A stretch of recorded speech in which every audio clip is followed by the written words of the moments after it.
Hoje nós estamos recebendo aqui o psiquiatra e psicólogo Augusto Cury. Prazer em tê-lo aqui conosco, doutor Augusto Cury. É uma honra estar com vocês aqui no Diário Brasília. Doutor Augusto Cury, como que aconteceu um ateu convicto como o senhor, de repente o senhor conheceu Jesus, descobriu quem é Jesus, se tornou um cristão?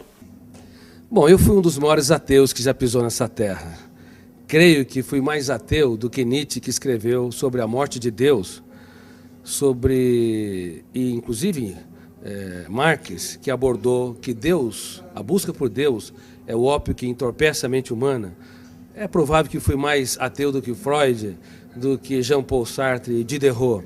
Como eu pesquiso uma das áreas que é considerada a última fronteira da ciência, o mundo onde nascem os pensamentos, para mim Deus era fruto do espetáculo das ideias, de um cérebro que não aceitava o seu fim, o seu caos, na solidão de um túmulo.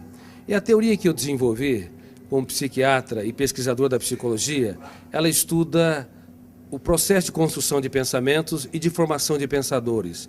Eu usei essa teoria para analisar como mentes brilhantes romperam o cárcere da inteligência e produziram novas ideias, como Freud, Einstein, Hegel, Kant, Agostinho e assim por diante. E fui até esse homem mais famoso da história, chamado Jesus Cristo. Eu analisei os seus comportamentos, as suas reações e as entrelinhas das suas atitudes nos focos de tensão, nas suas 4 biografias, ou chamado Evangelhos, em várias versões. Eu esperava encontrar uma pessoa construída por um grupo de galileus que queriam produzir um herói para romper o jugo de Tibério César, que era o imperador romano. Mas fiquei perplexo, porque percebi que a sua personalidade é tão complexa e tão fascinante que não cabe no imaginário humano. Para você ter uma ideia, no exato momento em que ele foi negado por Pedro, ele olhou para o mais forte dos discípulos, e embora sendo golpeado pelas palavras que bradavam, eu não o conheço, eu nunca andei com esse Galileu, ele não faz parte da história, ele cativou com a sua retina e gritou sem dizer palavras. Na Fortaleza Antônia, ele quis dizer: eu te compreendo, eu te compreendo. Com seu olhar, ele economizou palavras, mas fez um discurso mais brilhante que o mais poético de todos os discursos.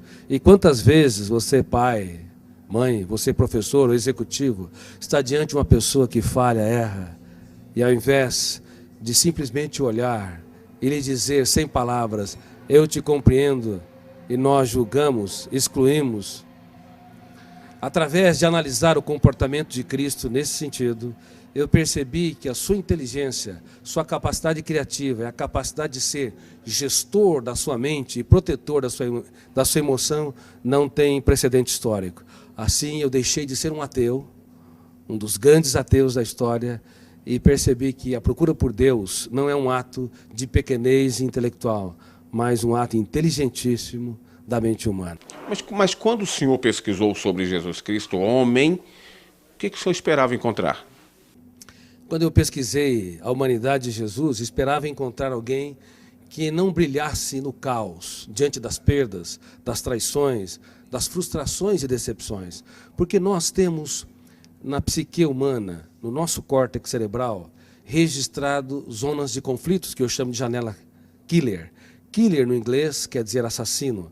Quando nós entramos numa janela killer, o volume de ansiedade é tão grande que bloqueia milhares de outras janelas e o eu não consegue encontrar informações para dar respostas inteligentes em situações estressantes.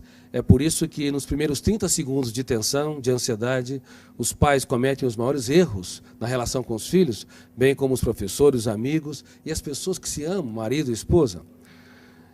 Eu esperava encontrar alguém que não brilhasse no drama, no deserto, nas tempestades.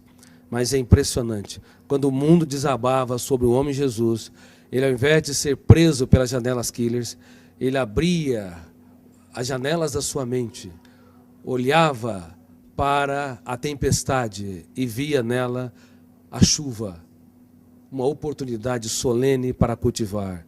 Enquanto que nós, muitas vezes, diante das perdas, decepções, diante das lágrimas, das injustiças e fracassos, recuamos. Ele não. Ele cultivava as flores e usava suas mãos nesse processo. Muitos querem a beleza das flores, mas não têm coragem de sujar as suas mãos para cultivá-la e irrigá-la. O senhor tem, assim, uma noção do que aconteceu? Porque, na realidade, o senhor é um dos grandes cientistas do mundo, um dos grandes psiquiatras, um dos grandes psicólogos do mundo. Essa descoberta do senhor pode ser levada até para um campo científico, e eu poderia até dizer aqui que é quase que dizendo aqui que cientificamente Deus está existindo, ou Jesus é Deus. Exatamente. Ao analisar o comportamento de Jesus nas mais diversas situações em que ele se encontrou, eu fiquei cônscio que esse homem não cabe no imaginário humano. Somente alguém que é sobre-humano, filho de Deus, poderia ter as reações que teve nos mais dramáticos estímulos estressantes. Veja bem, no ato da traição, era de se esperar que ele fosse golpeado pelas zonas de conflito do medo ou da raiva, agredisse o seu traidor, ou se punisse e se achasse o mais derrotado dos seres humanos, porque foi traído pelo mais culto, o mais sereno, o mais tranquilo dos discípulos, Judas Iscariotes. Mas, ao invés de se punir ou punir o outro, ele olhou para o seu traidor e teve a coragem de dizer: amigo, para que vieste? Nunca na história um traidor tratou com tanta... Na história, um traidor foi tratado com tanta dignidade pela pessoa traída, indicando que Jesus não tinha medo, na verdade, de ser frustrado ou decepcionado. Ele tinha medo de perder um amigo.